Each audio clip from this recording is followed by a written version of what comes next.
Good. Oh, and it seems like such a long time since I've been on live, but with traveling and business and speaking, and I had shared that I can't always bring you with me when I speak, but I'm so happy to be back. And hello, my darling lean manager.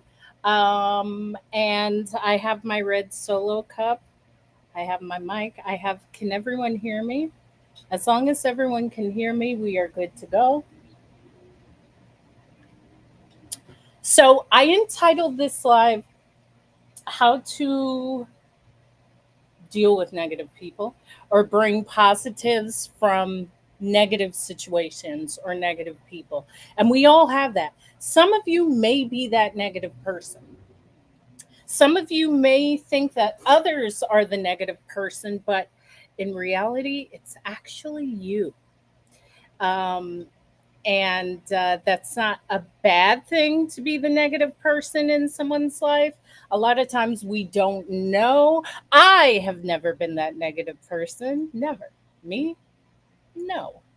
But how can you take some positives from that?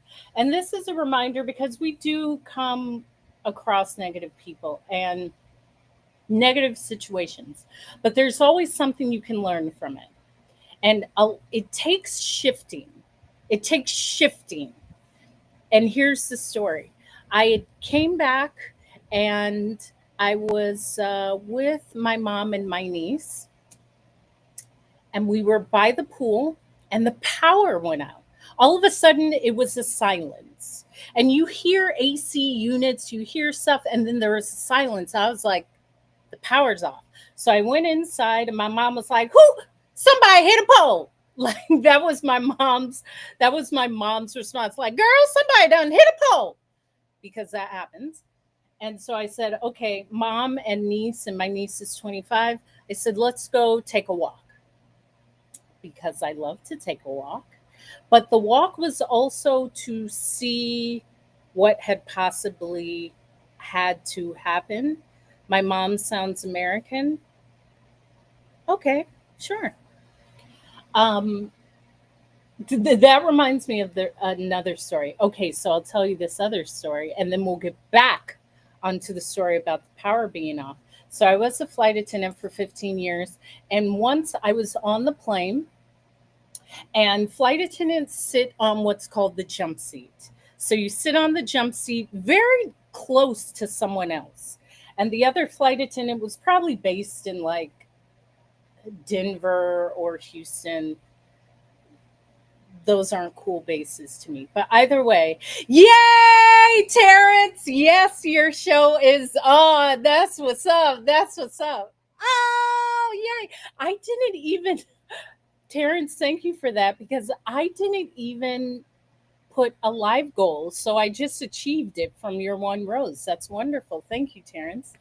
A man of my heart. I already achieved the goal. Thank you. So I'm sitting next to this flight attendant, and for some reason, I was showing her a picture, which I really don't. But I showed her a picture, and a picture of my mom came up. Thank you, Terrence. And my mom's mom is 100% Choctaw Native American. My mom looks like Geronimo. I tell people that. My mom looks like Geronimo. She has very fair skin and jet black hair, and her father was also Native American. So the woman next to me, and Terrence, I'm saying this story because someone said, "Your mom sounds American." Because the first story I was saying, I was outside in by the pool and I heard it go really silent. And all of the homes around us went silent. The AC went silent. And I was like, I think the power went off. And I went inside, and my mom was like, "Girl, someone must have hit a pole. Someone hit a pole." Oklahoma. Choctaw Native Americans are based out of McAllister, Oklahoma. So my mom spent a lot of time in Oklahoma. So I'm sitting next to this flight attendant. This is when I was flying. And the flight attendant was like, "So what is your mom? Because she doesn't look American." And I thought,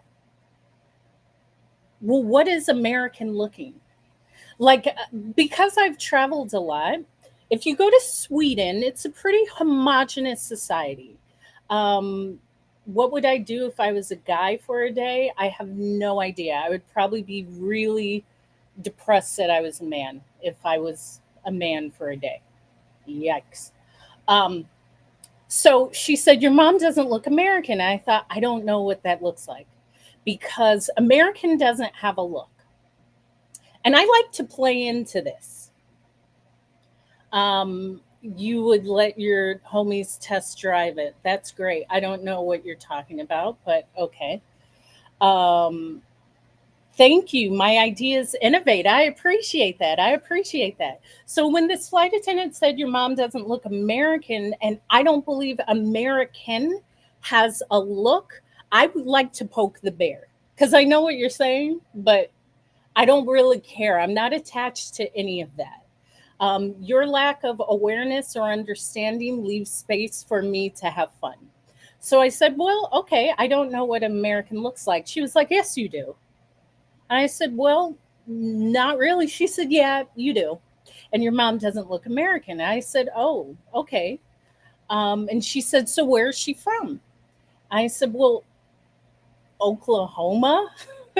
And her mom is from America, and her mom is from America. So, from my understanding, all of these generations are from this native land, and this is my Choctaw side, Choctaw Native American. But I knew what she was saying. I don't care to really engage so much, but I will. I'm a troll. I tell you on this platform, I'm a troll, but I'm a troll in real life. I'm also really intelligent, so I have time. I'm aware, but not attached, so I'm not easily angered. Nothing, you're not going to make me angry. And I'm beautiful, so why not? So she kept saying, "Your mom doesn't look American." And I said, "Well, I guess you don't either. I don't know what that means." But I shared that story to say that could have easily turned into a knockdown, drag out fight, as my mom says. "What's up, T? What's up, T? What's up, T?" I didn't allow it to. And T, this is somewhat like what we were speaking about. Hold on. I need to connect this to because my other connection was lost. I hope it's. Thank you for the heart me. Once you have awareness of yourself, it is very difficult for others to anger you. And this is really about the topic I'm speaking on today about negative people. You can't make me upset, but I'm also aware, and my awareness comes from what's up, T? My awareness comes from I've done a lot. I've done a lot. Anyone who's new to the chat, I was a flight attendant for 15 years. I've lived abroad. I've traveled a lot. I'm just amazing in every way. I'm mesmerizing, and I've done a lot of work on expansion of who I thought I was. Oh, a former crash out. I don't really. Here's the other secret. I don't do that because it's actually probably very dangerous. Thank you, Tawanda Wright, for the follow. As open and caring and courageous and compassionate I am, it could probably go the opposite way. And the only other time I allowed myself to get angry, I actually had like a mental breakdown and had to go to the hospital. And I said, "This is too much," because the ambulance was like $1,000. And I said, I do not need to ever be that angry. And there was another time, and I was about to hit someone with an iron. So that's probably why I just worked on the point that nothing, actually, there's nothing for me to fight for. And there's no need for me to allow my anger to engulf me.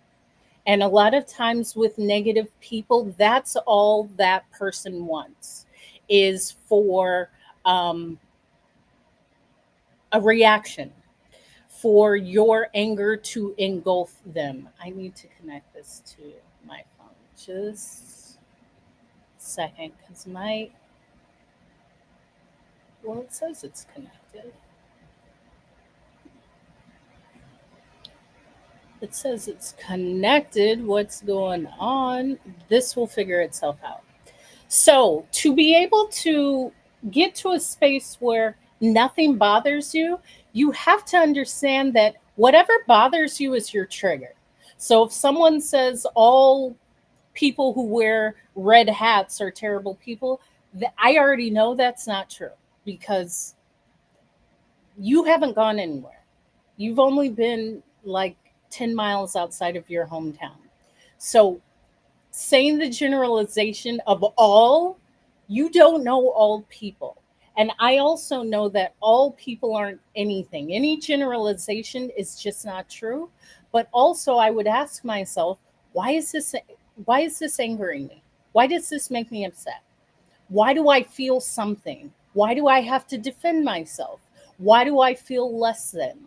Why is this getting to me? Asking all of those questions instead of, when people say this, I don't have to do anything. Like I don't have to do anything. I don't have to defend. Um, and that also I think comes with age, but a lot of this comes from, thank you for the follow, Ram. A lot of this also comes from my travels. And that's right, Michael. And as I was speaking to my niece, and I will get back to the initial story because I only planned to come on here for an hour and maybe longer. My initial story was about when the power went off. So let's go back to that. So we began walking down the street. Thank you. And I'm seeing people come out the house because it's like retired. My parents' neighborhood, it's a lot of retired people. There's not many young children, and most people on the street know each other. So they're coming out because all of the power on the block had gone off. And I love to talk to everyone. So they're coming out, and I was like, "Is your power out?" "Yeah, it's out." "How long has it been out?" "Just went out." "Okay, I'm walking to see what's happening." "Yeah, I don't know, but the PG&E said there's a some, and we're just talking. As we're walking, again, I'm walking with my niece. Thank you for liking the live. All I ask is if you're in the live, like the live. My niece is 25. I'm her cool auntie. I'm the best auntie ever. And that is the truth because I've taken her all around the world. Her first trip, we went when she was 16. We went to Tokyo for like 10 days or 2 weeks. And that was right when the cherry blossoms had opened in Tokyo, and we went to Shibuya and we did all of that cool stuff in Tokyo. And we've been to Costa Rica. She came with me to Germany. We've been to Tahiti. We've been to Mexico. We went to, I think she's been to Canada. She's had a good taste of the world as well as around the US. So I like to show my niece life through traveling. And as we're walking and we're seeing people come out of their houses because the power is off and it's just before sunset. So it's not quite dark. We began walking to the main street, the main major street. Terrence, I have the party cup. I always have the beautiful cups. I do love those, but I decided to have like a party cup because it's a party in here. Oh, from Deutschland. Auf Wiedersehen.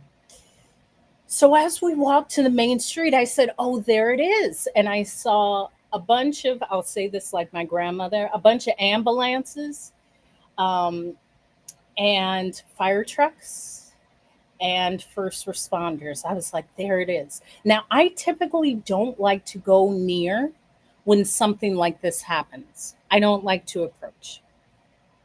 But I'm with my niece and we were really nosy. The other thing is, people live really boring lives. So there is a lot of people walking to see what happened, parking their car, and this is a major cross street. So there's two lanes heading um, north and two lanes heading south. And people are parking and they have their phones out and they want to see what happened. And what we saw was really gruesome. So what we saw was a car, and I don't know if they were under the influence. Um, yes, tap to 5K.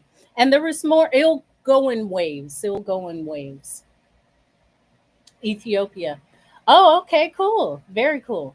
So it appeared that the car had driven over the median, lost control, driven into someone's backyard, almost crashed into their house, and hit a tree. But when they hit the tree, their car like swung to the side and took out one of the major power lines. And so the transformer fell onto the front of the truck.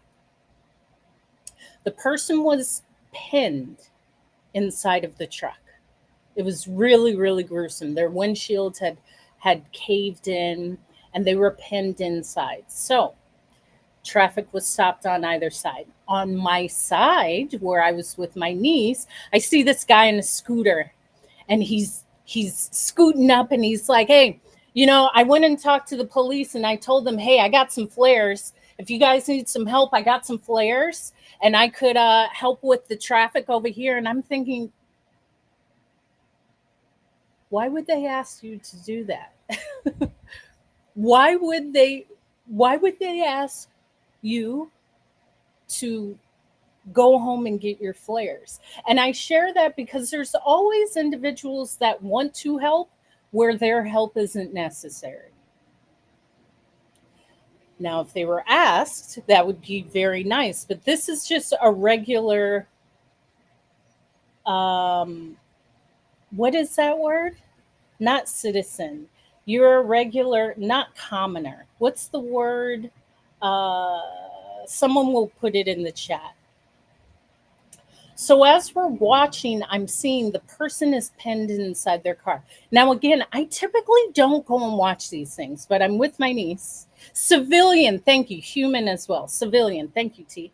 So he's pinned in his car. There's a fire truck that comes, number 9. There's another, I always pay attention to numbers. Another fire truck, number 12. 2 ambulances. I say that like my granny because that's what she would say, the one from Oklahoma. 2 ambulances and several other first responders. And we were trying to figure out, how did he get to this side? Like, how did this happen? Because the car was like in someone's backyard.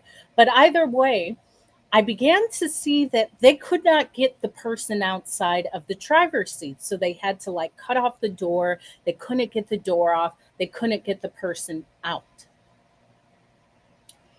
Well,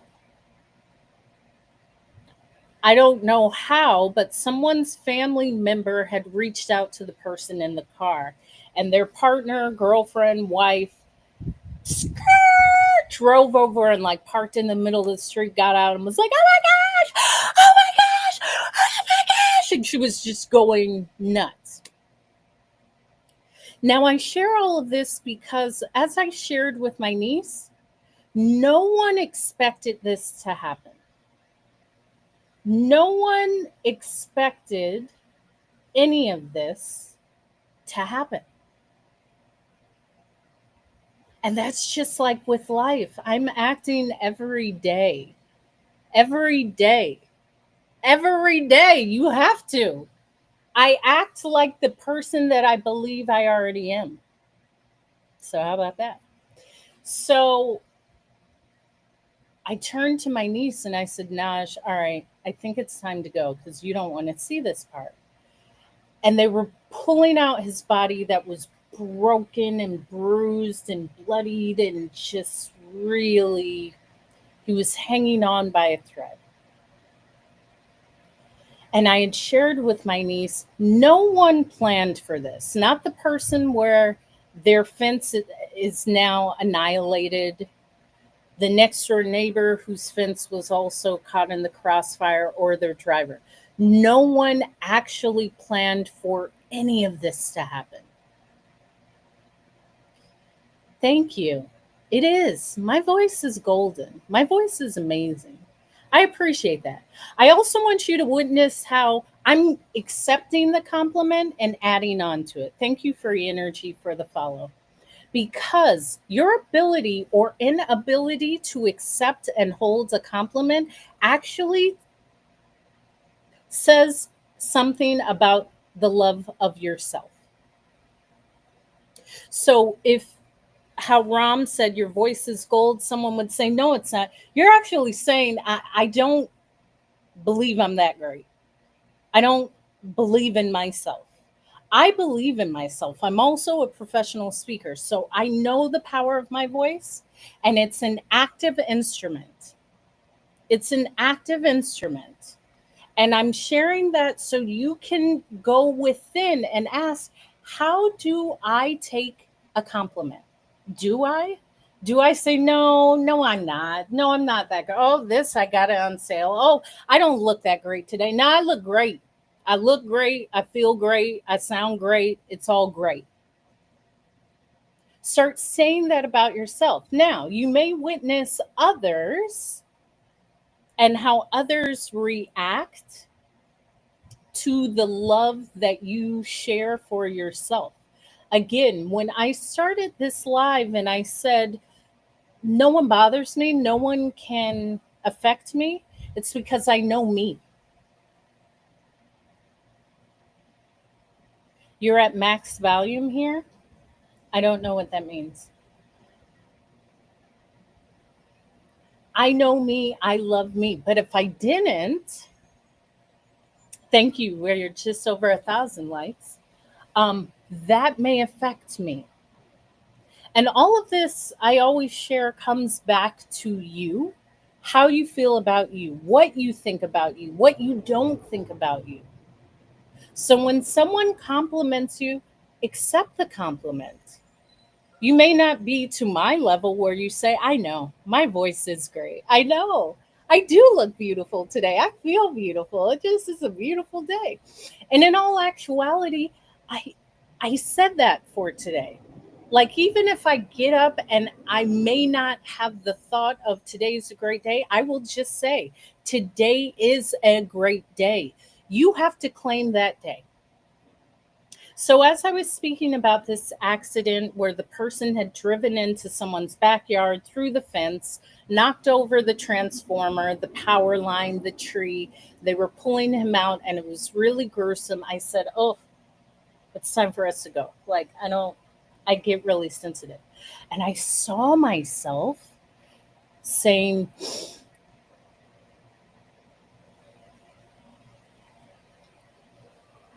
doing deep breaths, almost like self soothing.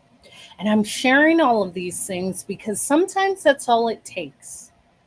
All it takes is you soothing yourself by taking deep breaths. If it's a situation like an accident, if it's a situation because it's a colleague or a friend who said something hurtful, take some deep breaths.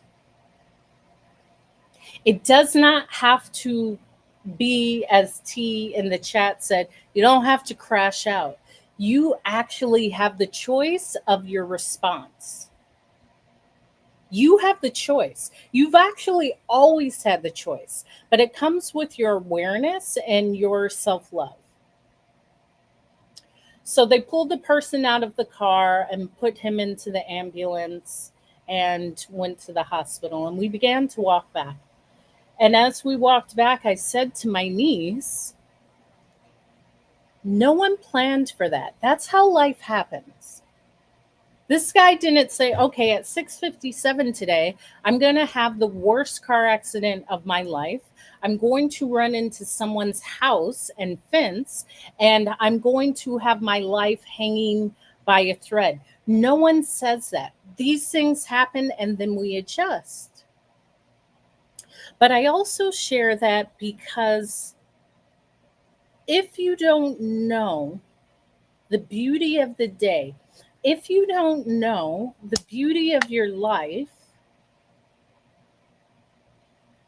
then you may just continue with your life as boring and monotonous as it is, not knowing you have the control to restart it or to be different or to be better or to claim your life or to say, hey, I'm no longer operating in this way. I'm choosing to do something different. I'm choosing to show up different. And as we walked back to the house and there was people outside because the power was off because this person ran into like a main power line and transformer.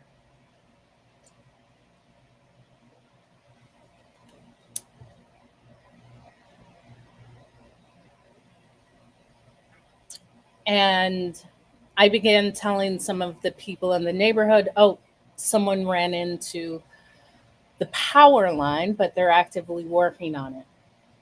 And so I was almost sharing what I saw. And that's what we do in life. Coming back to the story, as I was walking with my niece, and I said, no one planned for that. So it was almost like I was coming back to share what I found. But how often do we not know what to do when life goes off track? When we plan for something, but the plans aren't what we expected. And the reality is, you can never really plan for life. The best thing you can do is adapt and adjust. Of course, you can plan and say, I'm going to do this, I'm going to school, I'm going to get this degree, and I'm going to go into this field. But you may come out of school and say, I actually don't want to do this anymore. This actually isn't the direction I want to take. This actually is never the direction I wanted to take. This is the direction my parents wanted me to take. This is the direction that I thought would be for me.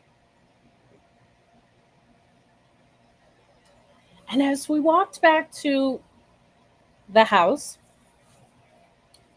um, my mom loves those flameless candles. Anytime she goes to a store or a secondhand store, she'll buy more. She probably has like 40 flameless candles. So, although the power was out, we already had light. And I had jokingly said, most people on the street don't have light. They don't have candles. They don't have flashlights. If they have flashlights, the batteries are dead. Like, come on. But I share that because to be able to come back to a home and there's light when there's no light means that someone prepared. Someone prepared for a time where there may not be light. Someone prepared for a time when, hold on, guys.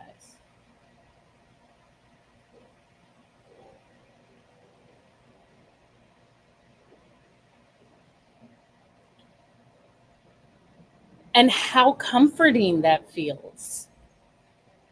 How comforting that feels.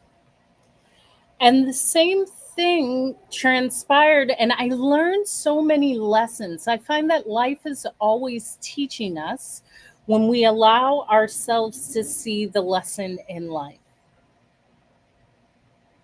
Yes, we went to go see what happened, but there was a lesson in that. We left. We actually talked to some neighbors. We saw what happened. We came back and we updated others, but we came back to the light. We came back to preparation. We came back to someone who said, the lights may be out, but I have these beautiful candles. And that's like the vision. I would like to say that's like the vision for life. When things happen, you just adapt. And I'm sharing that because the following day or a few days later, I was speaking with my niece whose her lease was going to be completed. And I said, well, what do you intend on doing? No, I didn't even ask that because I don't think that that's the most progressive question. I said, if you could have it your way, what is the best case scenario for you? Not if you have the money. I said, if it was up to you, what would you want to happen? And I asked that because too many times the decision of what's next is put on some arbitrary thing like, oh, well, if I had the money. No, I didn't ask about money. I didn't ask about any of that. What I asked was, best case scenario, what would you want to happen? And I share that with you to ask yourself that. With anything, what is the best case scenario? What do I want to happen? If it was up to me, what would the outcome be? And she said, "Well, I don't know." I said, "No, you know. What would be the best option?" "Oh, well, to have my own apartment." "Okay. One bedroom studio, would you stay in that two bedroom?" She's like, I don't know. Think about what you want instead of saying, "I don't know." And I'm also sharing this because my niece is quite young for her age. What's up, all caps, if you're in the live? And that's how you can get to the outcome that you want. Instead of saying all the things that you don't want, you can easily say, "This is the outcome that I want." And she didn't have furniture, and I shared in this live about all of my travels. I usually move and leave everything. I either sell it or get rid of it, but all of my moves, thank you, May, for the follow, all of my moves have been like over 3,000 miles. So I'm not bringing a couch and all of that. I'm not bringing it. Furthermore, I don't like to bring anything from my prior space. I don't like to bring that energy into my new place. I will bring certain clothes, but I'll even filter that out. And as someone who has moved a lot because of my time as a flight attendant, it's much easier to be light, meaning it's much easier to move when you have less. And I shared with you how I would easily go to secondhand stores, or especially in New York, people are always moving and you can find furniture or vacuum cleaners or art. You can easily get things. Um, and I have a specific style. I do not, a lot of couches are really ugly. Would I ever join Love Island? I don't really know what that is. I've never watched it, but I'm already on Love Island. I'm on the island of love already. I don't know. I would have to see what it is, but I don't think I even know what that is. I don't. I don't watch TV. I haven't had a TV, but I don't think so. Maybe, sure. Um, Maybe it would be fun. I don't. I don't know. I don't know. If Yeah, I don't know. I think any show I would be a great addition. Yeah, any show would be a great addition. But I don't know if it's Love Island. I only know a little about Love Island because of who does viral, like Mamacita. I know that. So my niece, I had told her, go to the secondhand store, you can even go to Craigslist. They have free items on Craigslist. This is for anyone, but especially a young person who's starting off. Do not invest a lot into furniture. Furniture is really inexpensive, and you can furnish your place, if not for free, inexpensively. So she went to a secondhand store and got like a nice couch, a kitchen table with four chairs for maybe total $80. So outside of that, she doesn't really have too much. This was her first real place outside of her bed, her makeup dresser. Like I will easily sell all of that. So I was sharing with her, if you don't know what you're going to do, sell it. Give it back to Goodwill, put it on Facebook Marketplace, put it on Craigslist, sell that, and whatever you get from for the things, whether it's your couch, your kitchen table, use it towards when you move somewhere else. I don't advise putting things in storage because it's another set of handcuffs. The moment you have storage, and my niece was saying, well, I think I'm going to put it in storage. Okay, your financial cost for all your furniture was $80. It's already a month to have storage. What you are going to spend. The other thing is, if you move out of the city, the state, the country, that's other expense or something else you need to do. And when I share, you want to be light when you're in transition, the less that you have to take, the easier it is for you to move. Coming from someone who's moved a lot. because my first move was from California State to Washington, D.C., Washington, D.C. to London, London to Paris, Paris back to London, London, New York, New York, Jersey, Jersey, Hawaii. There was no, I'm taking the couch. I don't care about it. I can sell it. I can get another couch secondhand, or I can build a couch. All I know is if I'm doing these long moves, that's not beneficial. And I was sharing that with my niece because I have done these moves. I'm sharing this because she was speaking to someone who hadn't done. So their only thought was put all your stuff in storage. And I think storage is great. If you've invested thousands of dollars into your furnishings, then that sounds great. But if you've invested 80 bucks, sell it.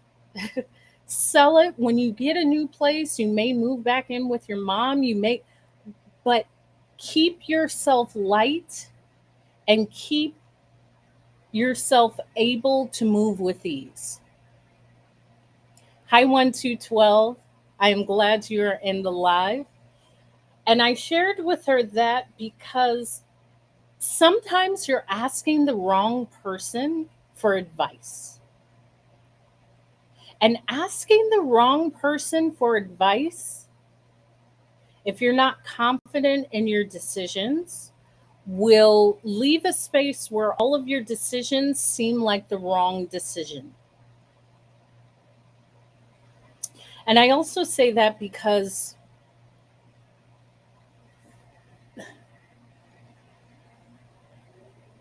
decision making is some of the most difficult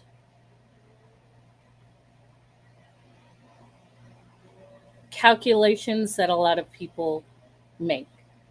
I don't know if I'm going to make the right decision. Can I make the right decision? I always share with my niece and with anyone, whatever decision you make is the best decision. There's something you're going to learn from it. I do not think there's a wrong or right decision. Life has too much gray area. Life has too much nuance. So to say this is what you have to do, I don't know what you have to do. I know what's best for you will be what's best for you. But you're going to learn something.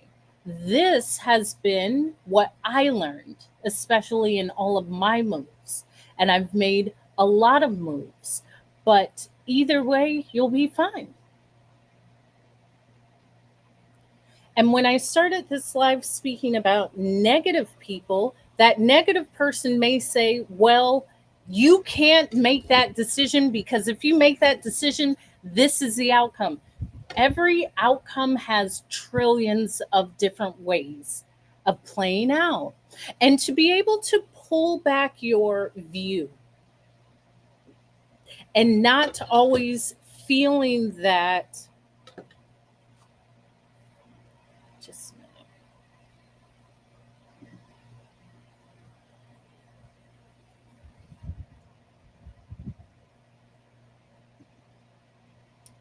Not always feeling that you are automatically going to make the wrong decision. Every decision, and I say this as an affirmation. Every decision I make is the right decision. There's something I'm going to learn from it. Furthermore, I trust myself. And that is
to be able to, what happened?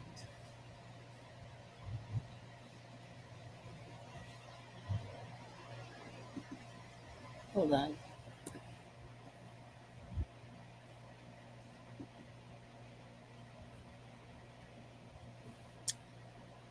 Hmm. Thank you for the follow, Tim. Everyone in the chat, just a minute because something is happening from my other stream.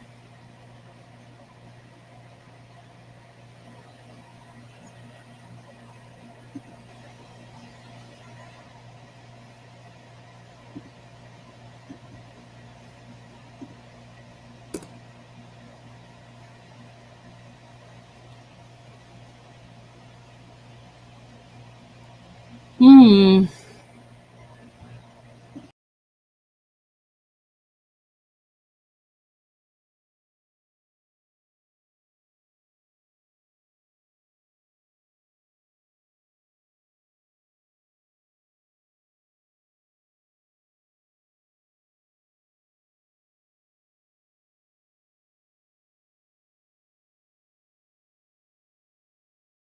From what I am saying. Okay, there we go. We're back. Good. Um, as I was sharing this with my niece, I recognized a few things within myself. Number one, I've done a lot, and this is where my confidence comes from. I jokingly say I don't listen to my parents. Now, my parents gave me a great system to make decisions, but any decision I make, I own it and I know I can make the best out of anything that comes. So it's not a space of, oh, geez, I made the worst decision of my life. I made the decision, I'll figure it out. But more so, I was sharing with her my experience because when I set out to explore the world, I always knew I wanted to see the world and I did it. I did not ask anyone for permission. I gave myself permission to see the world. I gave myself permission to live where I wanted to live, and I did it. And so to be able to say, this is what I learned, and this is what you can do, not what you have to do. This is an option you can take, is really helpful. Also, when I'm speaking about this to a young person, the best decision you will make is the one that people don't see, but you make it and you're confident with it. Because a lot of times, too much of the decision is based off of, will my parents approve? Will my friends approve? Do I need to gather more information? Do I need to do more research? The research you need is within you. The research you need is within you. But if the thought is, I have to depend on others to make a decision, that means you're outsourcing your power. You're outsourcing your power. Your power is the power you have to make the decision, stand firm in your decision, lean into your decision, and go forward. Because that parent, that friend, that boyfriend, that girlfriend, that whoever, they're not going to be there in every moment for you to ask, how do I make the decision? So to be able to make a decision, to be confident in your decision, to go forward and to learn or be fortified from the decision that you make is the power. And the power was out. That comes back to that full circle moment of the power being out. So as we returned back to the home with my niece, and my mom had all these beautiful flameless candles out, and me and my niece came to the backyard and we sat next to the pool, and I think we had some water or some juice, and we were just chilling. Now,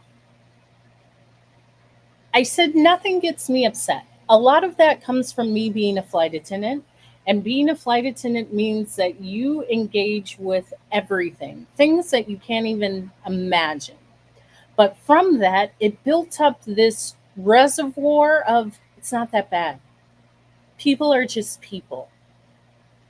People are just people. I get to dictate how I respond. Thank you. That's a great compliment. I appreciate that because that's something I actively listen to. And as a professional speaker, that is like a weighted compliment that I enjoy. So thank you for that. That was just like when I had my New York Times travel feature. That was a huge compliment because I do know a lot about travel. Um, whether I don't even say solo travel because all of my travel was solo travel, but I just traveled professionally and on my own. But because New York Times travel is such a stamp, that is a beautiful compliment that I hold. So thank you, Cheese Hall Scrapper. So as me and my niece were out, and I said nothing bothers me, I don't get bit up. Thank you for the follow by mosquitoes. My niece, I guess mosquitoes were biting her, and she kept swatting herself like, I'm going home. Now, here's the thing: you can take your. There's three things you can do. If you're outside, you can go inside. You can also get bug spray, or you can tune it out. The more that you bring attention to these things that aggravates you, the more aggressive it becomes. And this is probably also with age, because I'm older than my niece. But I had shared with her, well, there's bug spray and tune it out. It's not that big of a deal.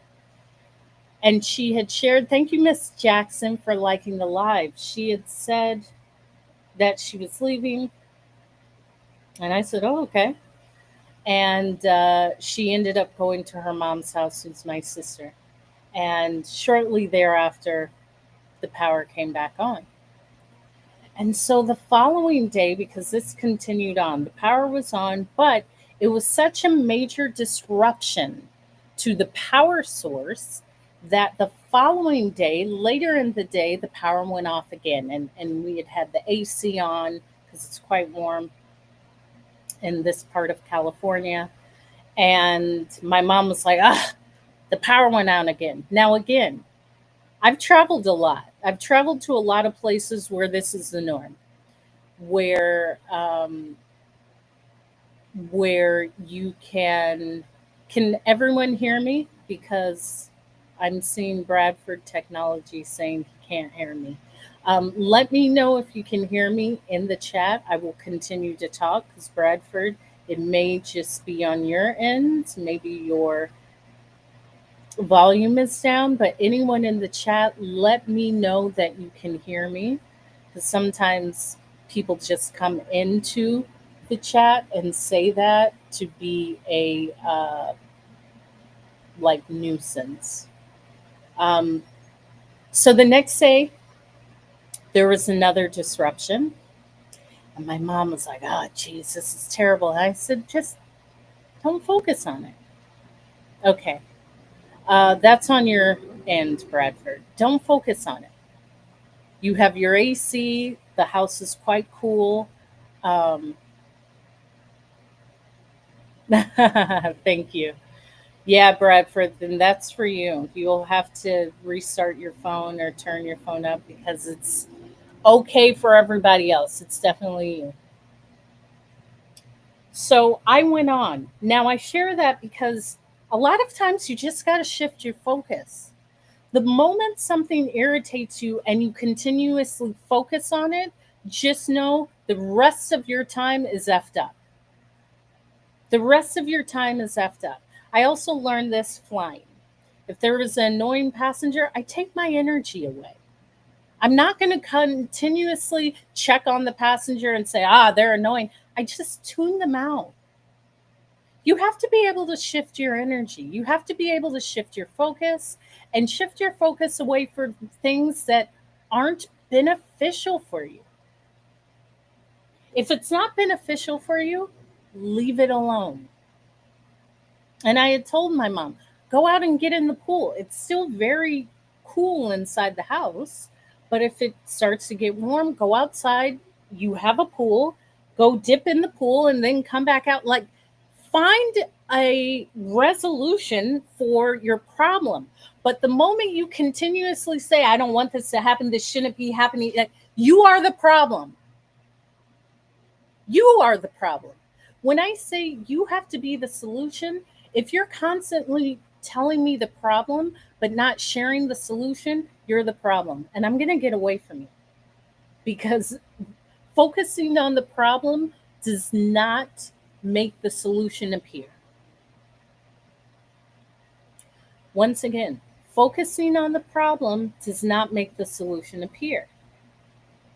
And the same thing with my sister. Now, my sister is about 5 years younger than me and very bright, very astute. But for me, I don't think most people, number one, trust themselves, but they don't trust themselves enough to solve anything. I believe anything I encounter in life, I can solve it. Number one, I know how to shift my attention, and that is a superpower. That's with anything. That's with a person. If a person bothers me, I take my attention away from it. I have an uncanny ability to just switch it off. I just will almost erase the memory. You may revisit for a little while, but there's a moment where I say that's not beneficial. So I can just switch it off. So my mom and my sister, again, the day before there had been a major accident. The person had ran into a power pole and knocked out the transformer or the power line, and the power came back up. But the electrical, and it came up quickly. This is California. And I say that because I had another instance in Texas, which is why it's so cheap. They are not on the national grid, and there's a reason for that, where the power was out for like a week, 10 days, 2 weeks, a month. Not in the rest of the nation, and definitely not California. Um, Power came up pretty quickly, but the next day it went out again because they had to do more works and also do something with the internet. And I'm sharing this because as soon as it went out, I just said, well, I'll go write a book. I'll go journal. I'll read a book. I'm taking my energy away from the fact that the power's not on. Because the AC, home is very cold. And I'm sharing that because that is the decision I made. The other two people in the house decided to focus on the fact that there was no power and how frustrating that was and how um, uncomfortable that was and why they wish it could have came back on. Wishing does nothing. You either make it happen or really you shut up. And also that ability to shift your attention and focus away from the problem will alleviate the problem. And so my sister was very frustrated and she wanted to go visit a friend of hers. So she had taken a cold shower and packed a little bag to go see a friend. But little did she remember, if the power was out, that means the garage would not work. And because the garage was not working, and my sister's not the most handy with these things, she wasn't able to lift up the garage and leave. So she became frustrated with that. And I don't know, my internet is still going in and out. So I'm going to finish this up and then I'm going to conclude this live. I said I would only come on for an hour. So it was funny to me because all it takes is a shifting of your focus. Power is out, so you have a fridge full of food. You actually have a very cool house. You have, just a minute, all of your creature comforts, and you have the ability to entertain yourself, but you choose to focus. Thank you, Decade 7, for the heart me. Thank you, thank you, thank you. You choose to focus on what you cannot control. And that's what I'm going to close this message with. When you focus on what you can't control, I don't like this person. This person is talking too much. This person is wearing a color I don't like. This person, you you are actually the irritant. Being able to shift your focus away from what does not serve you is your power. But if you don't know that's your power, you're powerless. You're powerless. And I may come back on tonight, but more than likely, I will have my normal 2 hour live tomorrow. Thank you, Sis Gracie, for the I Heart You. Thank you, thank you, thank you. I typically don't come on Tuesdays, but I wanted to pop on because I haven't been on. I've been traveling and away, so I haven't been on. But know that your power, I don't know what's difficult for others because I don't put myself in a space of what others can and can't do. And I don't, here's another thing, I don't care about difficulty. You either do or you don't. You either do or you don't. What's difficult for someone is just their lack of response. Exactly. I am the writer and director of my life. Um, I also really don't care too much about what's going on outside of me. What's going on outside of me has no control over me.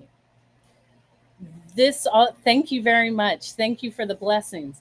Um, and here is the other thing. Sometimes it's a lack of difficulty and more of a, when I say a lack of response, all you have to do is do it. Thank you, Giso. What's up? What's up? What's up? Thank you for joining the live. Yeah, I control me. I control my response. I control my words. I actually control my perspective.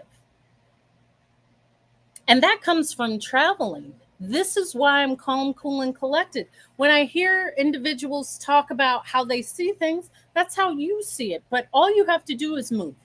All you have to do is put yourself in a different space, in a different country, in a different time zone, in a different time period, and everything changes.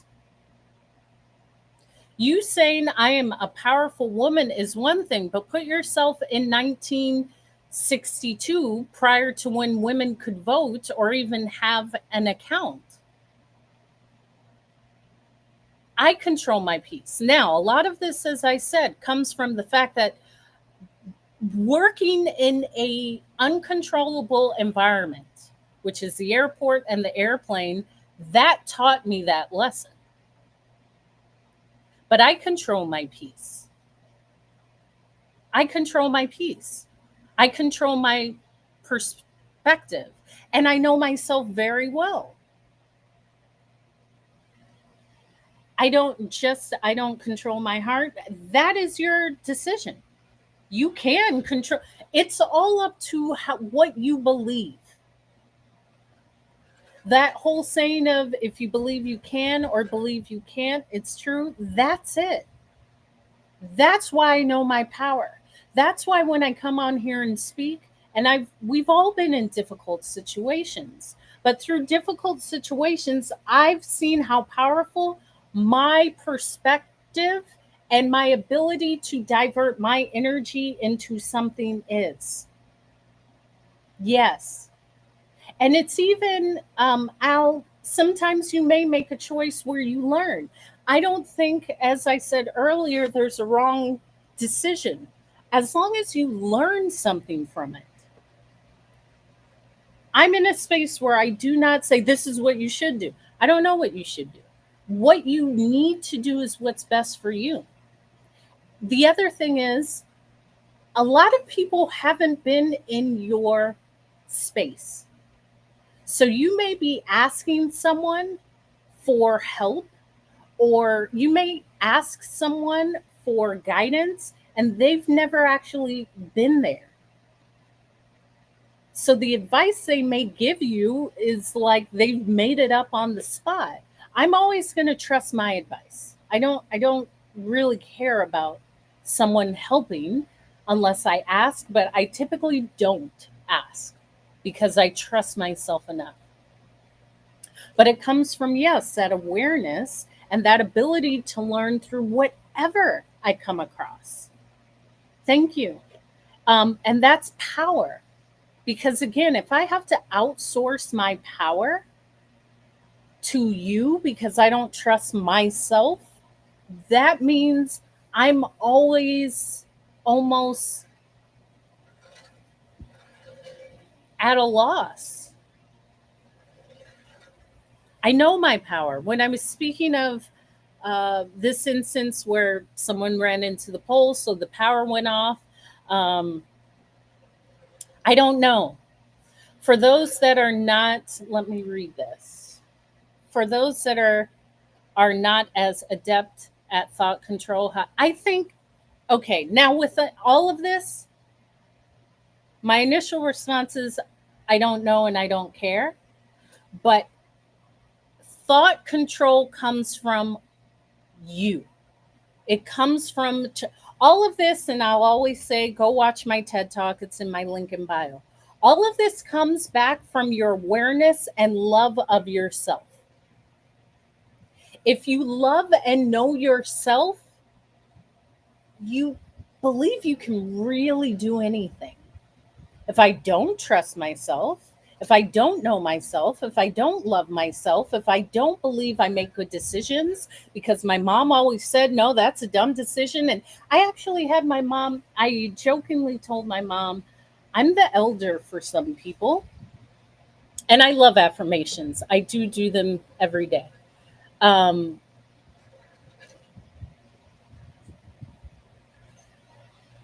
People do come to me for advice. And I always say, well, let me just listen to you because sometimes listening, you're actually solving your problem.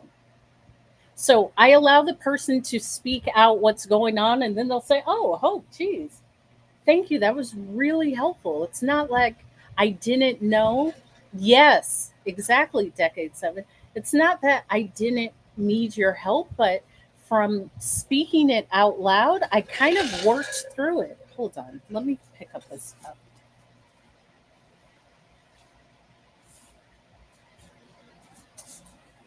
I kind of figured out what I needed to do. And when I say it comes back to you,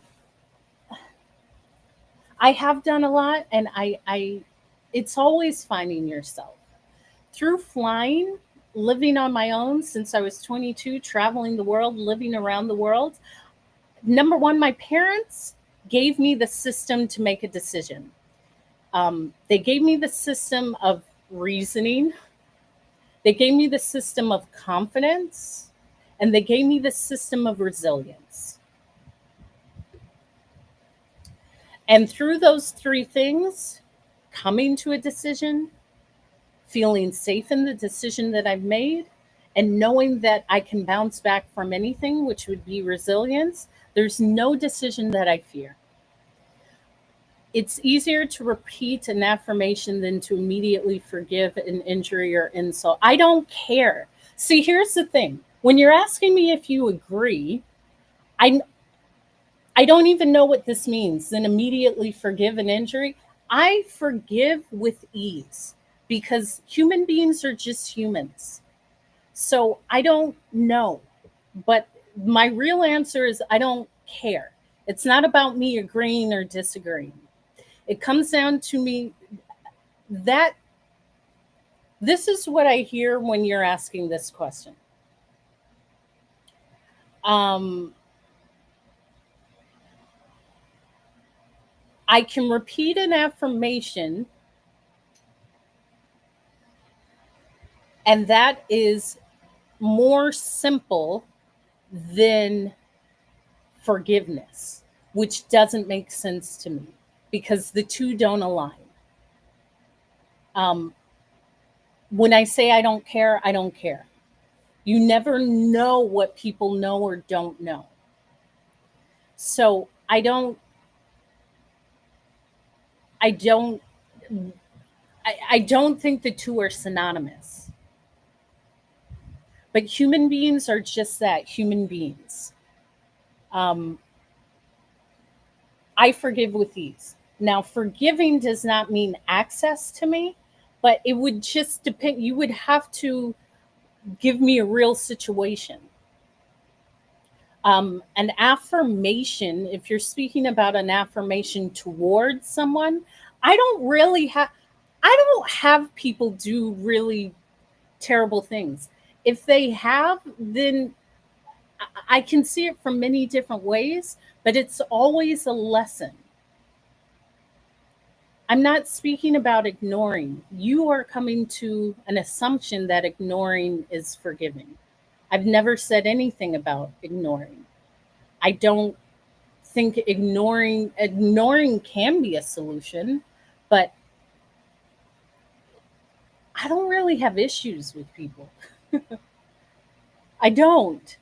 But I also understand compassion for a human being. And here's the other thing, it's really not about you. There are times when it is, but even that is a system of awareness that you can grow from. Thank you, Audrey, for the follow. So I don't know, but I also don't care. Um, you would have to give me a specific event, but people are just people. And again, with age, a lot of times this is coming from, with age, a lot of things stop mattering. And I mother died, most things don't matter to me. With pleasure. I'm glad, Audrey, you're learning something while listening to me. Um, with major life events, a lot of things stop mattering. So if you're speaking specifically about someone hurting you, I can grow from whatever happens to me. But I don't care enough to put attention to it. And that's because if it's not for me, then I just don't need to focus on it. And not everyone does, but I take responsibility from what I can learn from anything. So again, when I say I don't even care if someone takes responsibility because that takes a level of awareness and maturity. There's many people that may not. So what? What can I learn from the interaction? Maybe, sure. Sure. I don't think Chez Hall Scrapper. I don't think there's a definite yes or no for any instance in life. I'm really in a I don't know space. Sure, it could. Why not? It's not a negative toward what you're saying. I'm saying, yeah, sure. And there may be other ways. Why not? Um, but if are you speaking as if you're the person that was hurt or the person that did the hurtful thing? I don't quite understand. My assertion is that affirmations can help the individual to cope with. Maybe there's many things that could help. There's several things. That's one of trillions of things. But I don't even know if the person feels like it's a negative thought. I don't know. Really, that's where I am in life. I don't know. I don't even put that much thought into how someone else may think because you will never know how someone else may think. You'll never know. You only know how you think. You only know that because your perspective, possibly. I don't know. Not for me. So that's what I'm saying. You are speaking from your perspective. To me, everything is easy to control because my thought is a part of my speech. My thought is a part of my speech. I can. I am powerful. I am able to do all things. So for me, that doesn't ring true for myself. But for someone else, sure. I don't think that that's, yeah, this isn't an argument ever. It's just the space of, okay, yeah, why not? There's several ways. There's nothing that is, this is how it has to be forever. I don't know. If you ask someone in the Amazon about this, they may not even know what you're talking about. I don't spend too much time with this because with life experience, this is minuscule. This is a very small thing, but I allow it to all exist. There is not a wrong or right answer to me. And I also don't care. I also don't care. I I value that I am an intelligent human being, but more often than that, I've just seen life in many facets. So sure, sure. It's never an argument with me because the argument typically is associated with aggression. I'm not arguing with anyone. I can allow all perspectives to be observed. Um, and so I leave it at that. Um, and it doesn't mean anything. I will come back to that. None of this means anything. That's where I am at life, in life right now. It doesn't mean anything. As soon as we get off this life, it doesn't mean anything now. It doesn't add or take away from life. It's a small moment, but it doesn't mean anything. So I do not put that much into it to definitively say this is right or wrong. It is what it is, and I allow it to exist. Um, Same thing how I opened this live with the ability of learning from negative people. Anything that happens in life, I can learn from and I can grow. Anything, anything, anything. We're all in seasons of growth and change. But I have seen, and as I shared with this story, there's things I can adjust my energy real quick. I don't focus too much on things that don't benefit me, but also that's a superpower. Because if you see life in very black and white, you may miss a lesson that can aid you in some way. I do find life beautiful and a lesson, but if it doesn't, none of it means that much to me. Going through like grief or grief of yourself or grief of a former life, or as I said, my emergency landing, or um,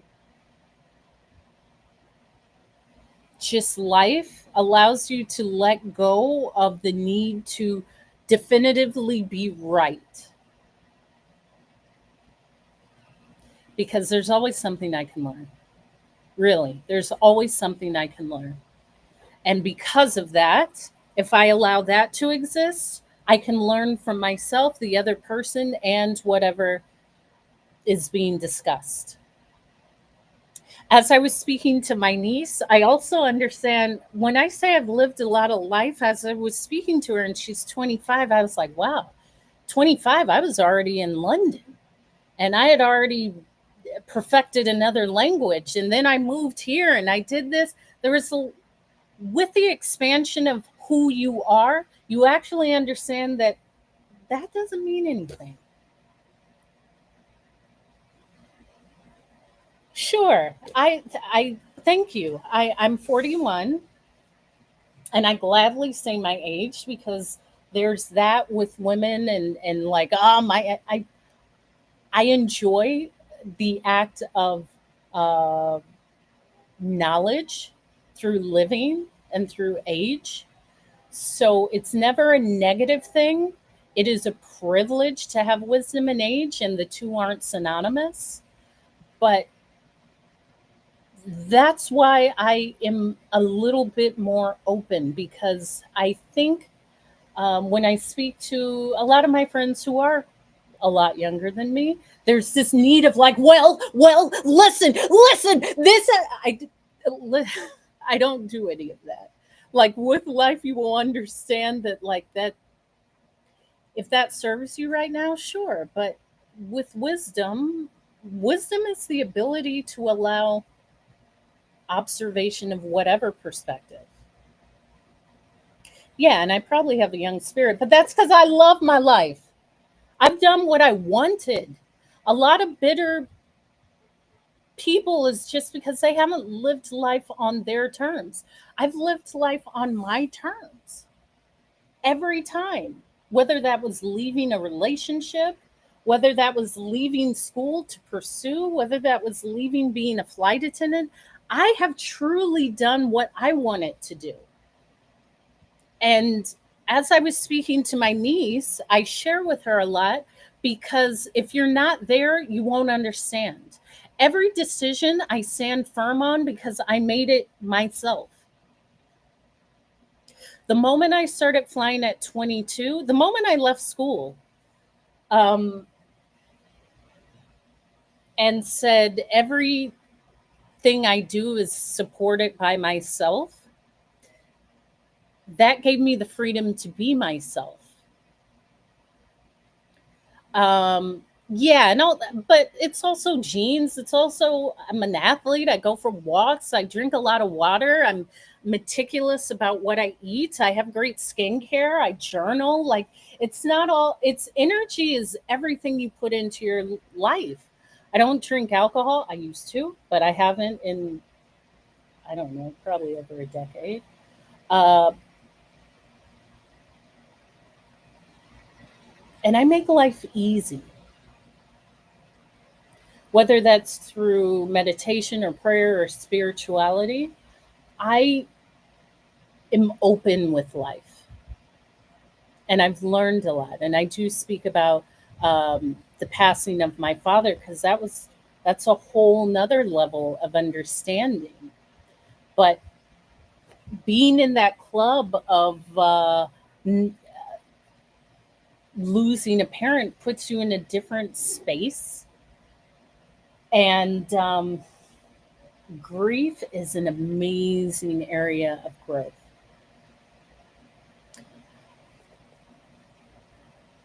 It's an amazing area of mastering yourself.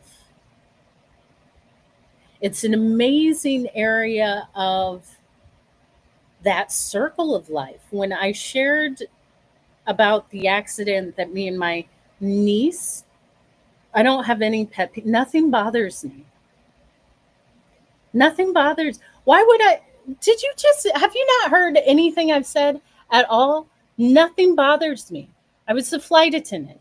If I allowed things to bother me, I would be like those irritated ass flight attendants that work the plane and get mad. Nothing bothers me, because I get to say, oh, yeah, if that bothers me, I can just not focus on it. But that's for me. I'm amazing. I know that. I easily see how angered people are. Most people, all you have to do is say, oh, I, I, I, most people are really not aware of the control that they hold for their temperament. I don't care. Not at all. Vince, but there is no pet peeve. You don't quite understand. I get to choose if something irritates me. Nothing does. I can take my attention away. I could leave. A lot of times, especially with me being a flight attendant, I would just leave. And really, when I say leave, I would leave the country. I would move. I feel energy, so I could easily say, oh, this cycle is done. And that can be the hardest part, but it's powerful.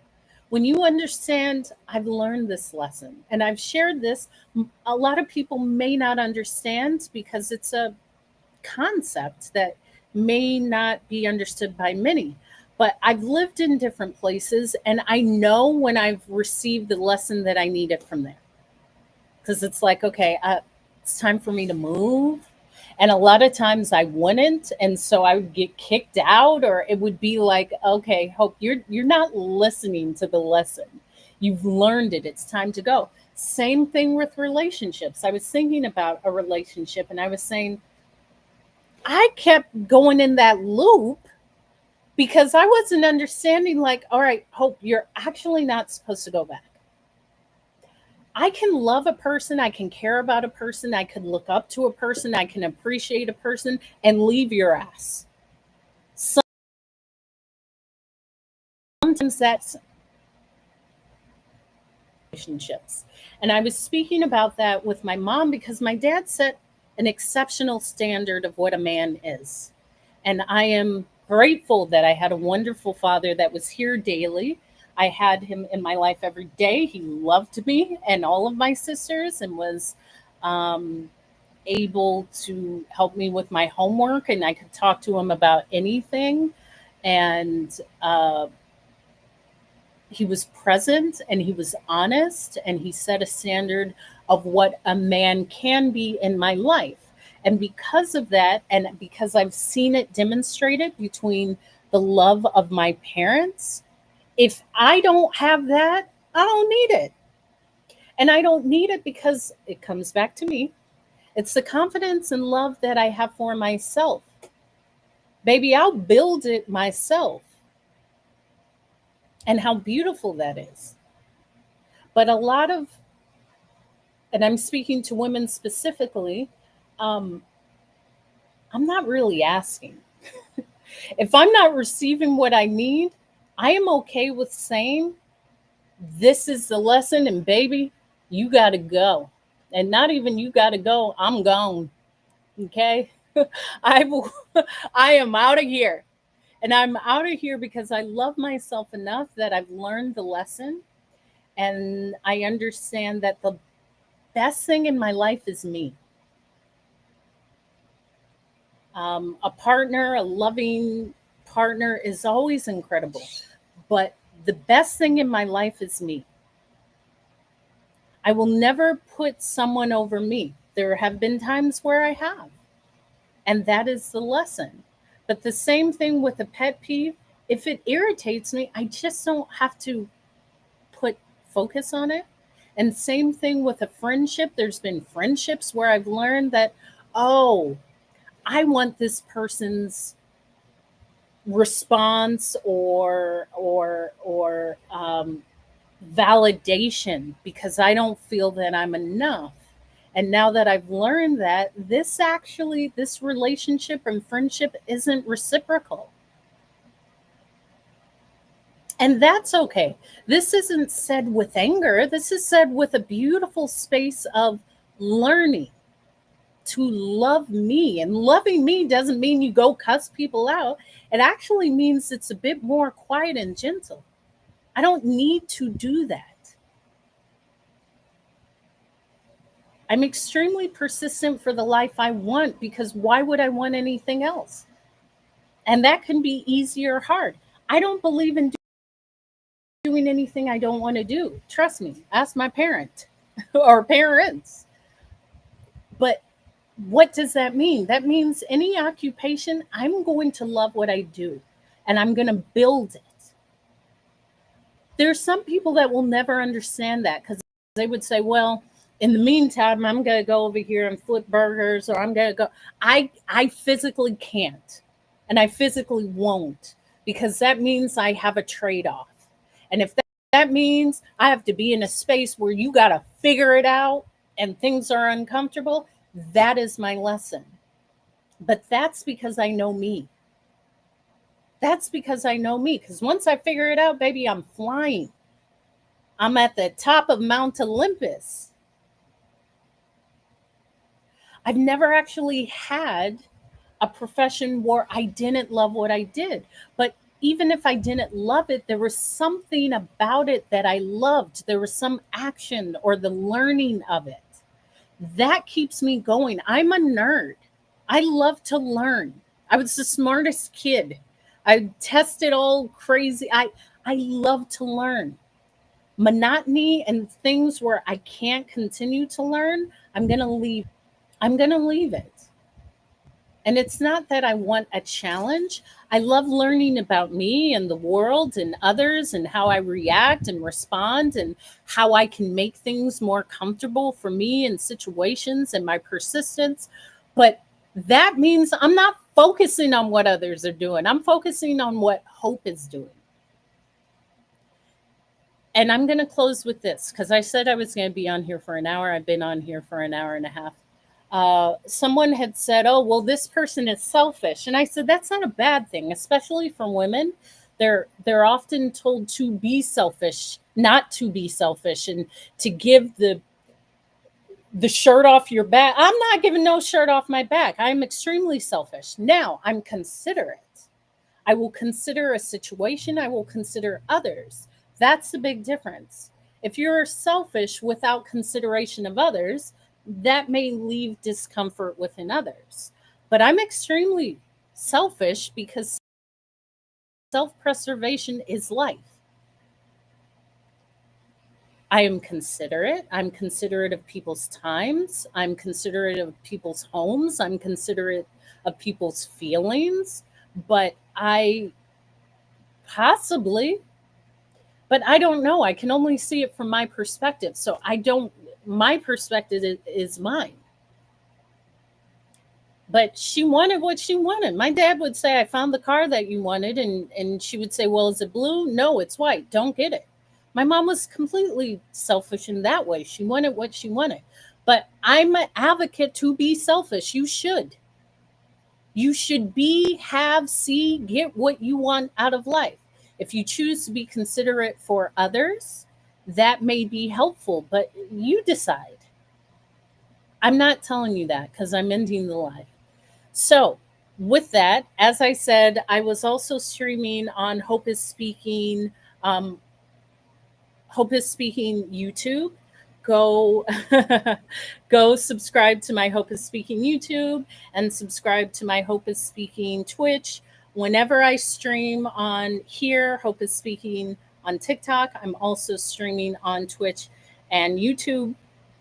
You can look in my link in bio and watch my TEDx talk, which I gave in Germany in 2023. All of my links are in my link in bio. So, like, follow, share, subscribe. Every Thursday, I'm putting up new content on my Hope is Speaking YouTube. So, look out for that. And I love you all. So, I come on, I will be on tomorrow. I typically don't come on Tuesdays because it's Taco Tuesday, it's my national holiday. But I do come on Monday, Wednesday, Friday. So tomorrow I will come on. Thank you. Turn on your notification. You will get bing. Hope is Speaking is live, and we will have a wonderful time.